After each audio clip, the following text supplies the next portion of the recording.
Hi, everybody. Scott Breen at the friendly and warm confines of my sports office here in Billings, Montana. Welcome and welcome to FCS Championship Football Weekend.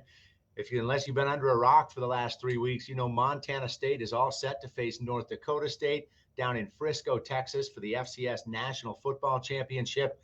First time the Bobcats have been there since 1984. They're fired up, and we've got a crew down in Frisco right now that's fired up as well. Let's bring in Ashley Washburn from Bozeman and Tom Wiley, of course, from up in the Great Falls area, both of you down in Frisco.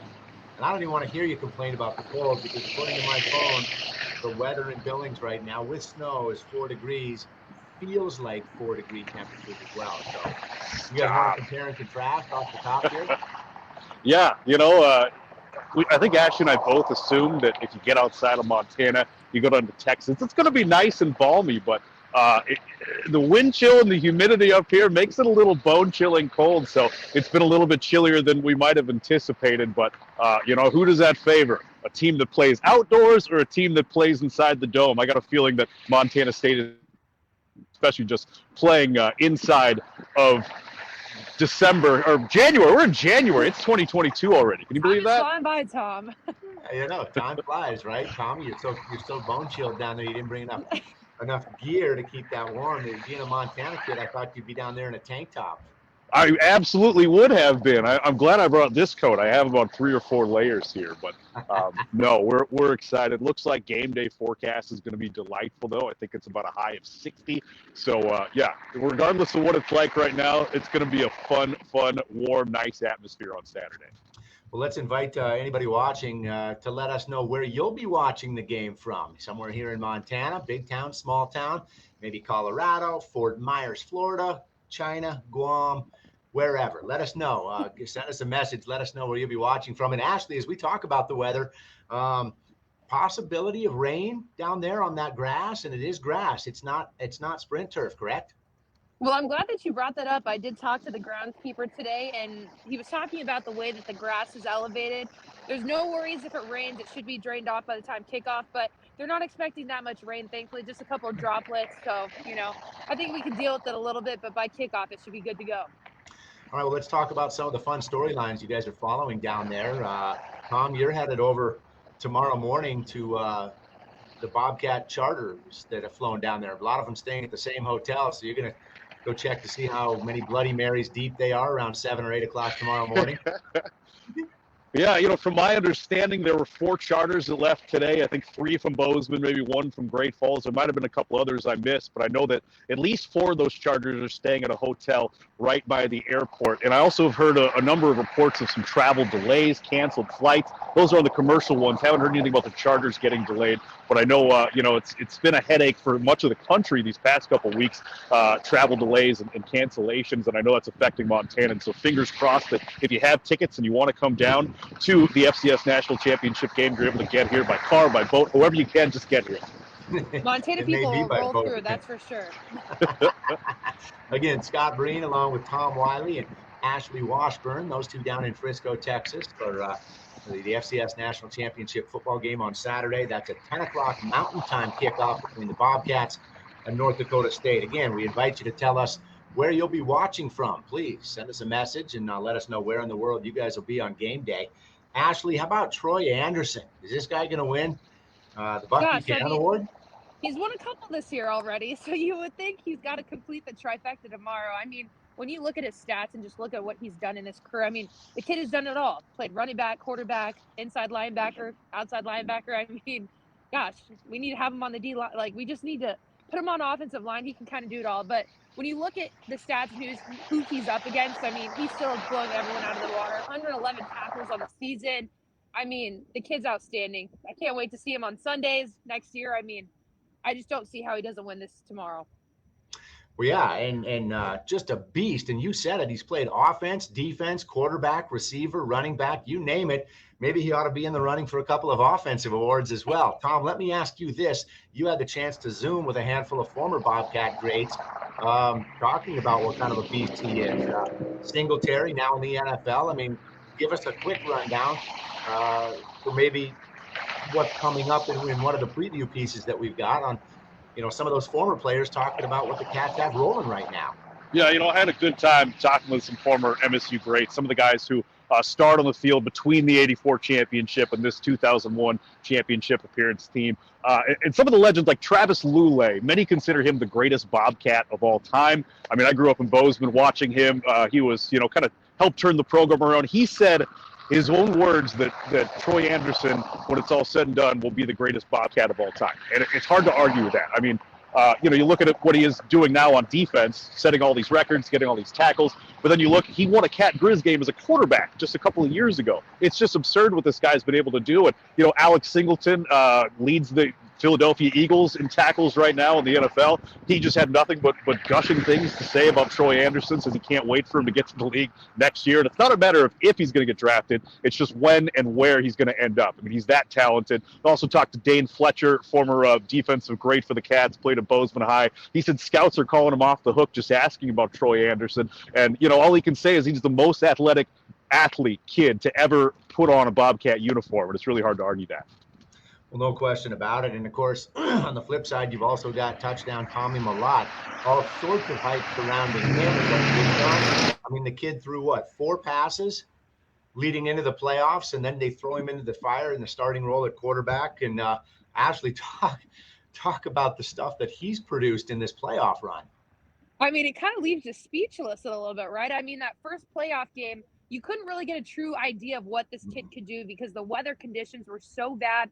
They were so windy, and those couple times he did try to air it out, they were nearly picked off. So at that point, you're going to just run the ball, not even worry about throwing it. So, you go down to UT Martin, and you're like, okay, we haven't seen him throw yet. And then that second pass, I still remember it. Second pass, airs it out to Lance McCutcheon for a huge gain. And I just remember my mouth dropped, and I'm like, this kid can throw. What do you know? He caught, he ran him in. I mean, he had 5 touchdowns that day. And he just seems to be getting better every single game. I mean, you don't even know what his ceiling is at this point. So we'll go even higher. Ashley, I'm going to ask you this too, and Tom, you can weigh in as well. But I was surprised when they threw him into the mix that they let him throw the ball as much as they did. I figured it was going to be a Fonte. And they come out chucking it, and especially against Sam Houston State. Were you surprised like I was, or did you see that coming? I mean, you're kind of the beat reporter for us over in Bozeman. I was surprised, but at the same time, not really, because I think when we had pressers every single week with Montana State, they kind of alluded to, we've got Tommy. He's he's going to come in and do some big time situations for us. We just don't know when he's coming in yet. So I think, they must have saw something at practice because we obviously weren't really allowed to go to practice to see what he could do.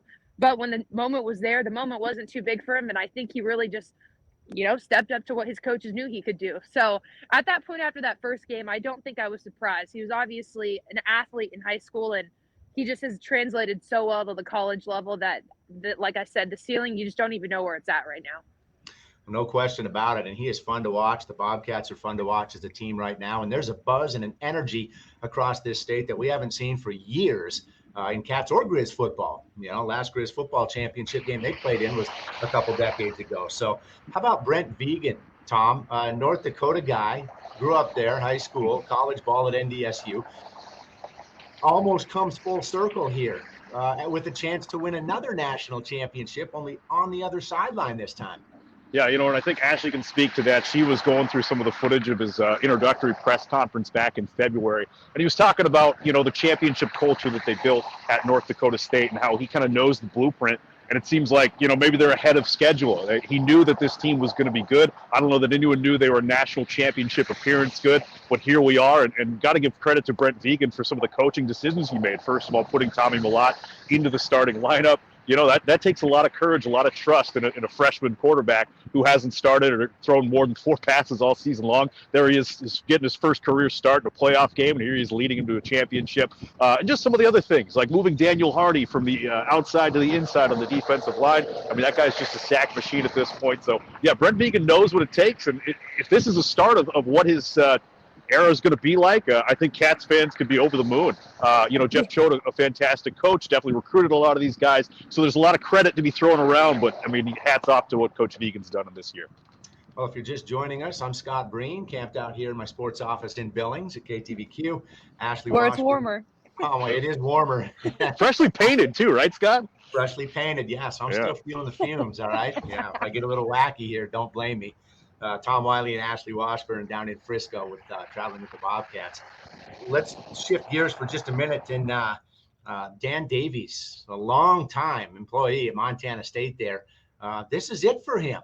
How sweet would it be to end your run with a trip to the championship game and to cap it with a win? Talk about Dan. Tom, I know you know him well, and Ash, you've been around him now for a year and a half or so. Share your thoughts, the two of you. And again, for those of you listening and watching, please share your thoughts on where you're going to be watching the game on Saturday. We'd love to hear from you. I'll start off just Dan a little Davies bit. is kind of. Sorry, that's on me. I'm supposed to moderate this thing in an orderly manner, and I dropped the ball there. How dare you? No, Ashley, you go ahead. Let's start with you, Ash. I'll just say something short, and then Tom can keep going because I know he knows Dan a little bit better than I do. But all I know is that the first time I went to Montana State and was new to this state, I mean, I just saw him everywhere. I didn't even know what his history was with this program. And the little that I've gone to grow him, I'm like, holy cow, this guy is like a walking, piece of history. He's been through a lot of championships, and how more of a storybook ending is it to end with another championship? So, I mean, just such a great Bobcat, and I'll let Tom continue from here.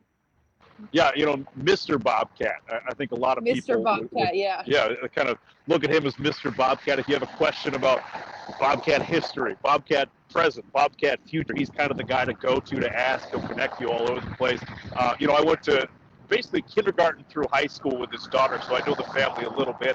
And yeah, just what a legacy. I mean, he played on the 76 championship team, coached on the 84 championship team, announced his retirement this year, and the Cats make it to the national championship. Fingers crossed. I don't know. I mean, what a moment, win or lose on Saturday. He's had just a heck of a career. Imagine if he'd announced retirement like 10 years ago, how many championship games the Bobcats might have been able to forge through at this point, right?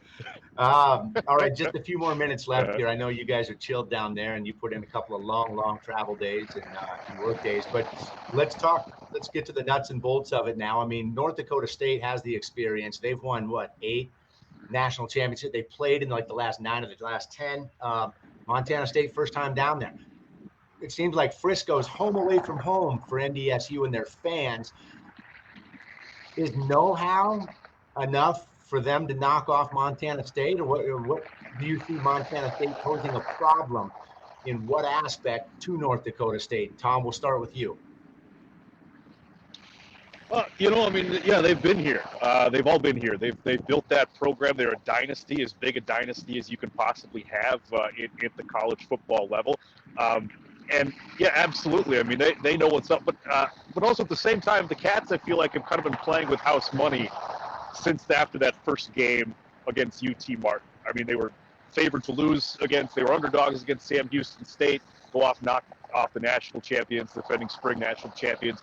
They were underdogs at home against South Dakota State. They won that game handily. They won convincingly, too. So it feels like a charmed team. Obviously, North Dakota State, some people are looking at this team saying maybe they're not as strong as they've been in years past. They lost to South Dakota State. We beat South Dakota State. But there is that program history, that tradition there. So, that's got to count for something. And I know, if anybody knows that, it's Brent Vegan. So he's certainly going to have his guys ready and, brings that championship mindset that the Bison have enjoyed for so many years. Well, one edge, I think, before we get to Ashley, is that they, for the first time in a long time, they don't have an NFL caliber quarterback. We think after Trey Lance, Brock Jensen, Carson Wentz, they just kept dealing. So at least maybe this guy's human just a little bit. Ashley, your thoughts on what the Bobcats, I mean, what's the attitude been? You've been with them for the last couple of weeks over in Bozeman. Yeah, absolutely. I think, the biggest thing, I mean, if you take a look back at just these semifinal games, obviously the guy they're going to be looking at is Tommy Willott. But we keep talking about, we don't know what his ceiling is. He gets a little better every time. So I think that's the biggest thing is you can game plan for him, but he can kind of do everything. He can run the ball, he can pass the ball, but there's also so many different arsenals on that offense that it's like you can't completely devote your time to him. And hopefully we'll find out tomorrow if Isaiah Fonse is going to play. We know he didn't play in that semifinal game, but that's another huge asset to this offense. And so when you really take a look at Montana State's offense, Montana State's defense, I mean, they are a championship team and they really have put it together, but they've also been out with some people in that semifinal game. So if they come full force come Saturday, I mean, I don't know how you prepare for Montana State at that point. They're a little Well, scary. absolutely. And the line, if you're a gambler, the line hasn't really bounced around much. It's been between 7 and 8 points. North Dakota State, the favorite there. So, all right, last question before we get you guys out of here. I'll make it 2 questions. One, Ashley, you can answer this if you'd like to. What's been the Grizz reaction? You guys have both been sniffing around the state a little bit to find out, hey, are the Grizz annoyed by this? Or are they putting it away? And are they somewhat on the bandwagon for Montana State saying, okay, come on, bring one back to Montana? Well, you always look at the comments on our Montana Sports page, and it's kind of split. Some people are like, you know what, I've been cheering for him since we lost in the playoffs because a win for Montana is a win for the entire state. I mean, it's great to bring back a championship to the Treasure State, but at the same time, you see fans that are like, oh gosh, I want North Dakota State to win this through and through because if the Cats get any type of victory, that of course hurts Montana a little bit. So it'll be interesting, and I think it'll be interesting too. Obviously, Bobby Houck is going to be in town tomorrow for that Buck Buchanan Award because he's got a kid that's up for that award as well. So I mean, me and Tom are wondering. You wonder if he'll be at the game on Saturday. I don't know though. That's a fair point.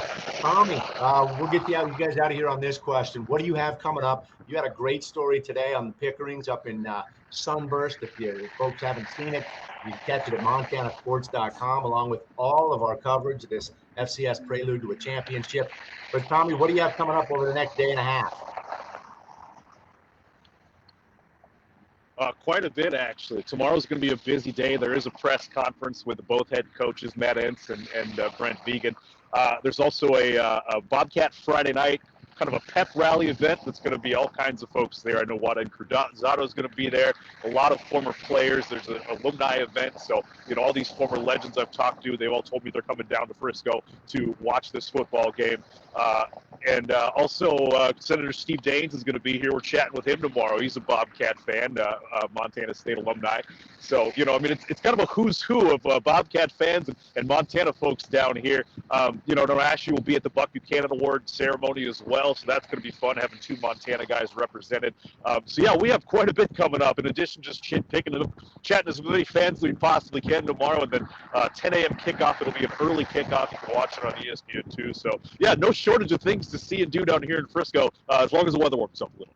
All right. Well, I know you guys will join us again for another Facebook Live the morning of kickoff, I think around 9 o'clock here on all your MTN Facebook Live pages. So get some rest, have a nice dinner, thaw out just a little bit, and we'll look forward to more outstanding coverage. Thanks to both you guys down there, along with the heavy hitter behind the scenes, Paul Humphrey, who's also trying to thaw out. Paul. And to James Rafferty. He's in the car warming up. Yeah. James Rafferty back over in Missoula, piecing this together for us. Appreciate everybody's work. Thank you for it. Keep it up. And fans, let us know again where you'll be watching from. Shoot us an email, a Facebook, whatever you'd like to do. But we're less than 48 hours from kickoff on the prelude to a championship between Montana State and North Dakota State. That'll do it for tonight. Thank you for joining us. Everybody in Frisco, stay warm.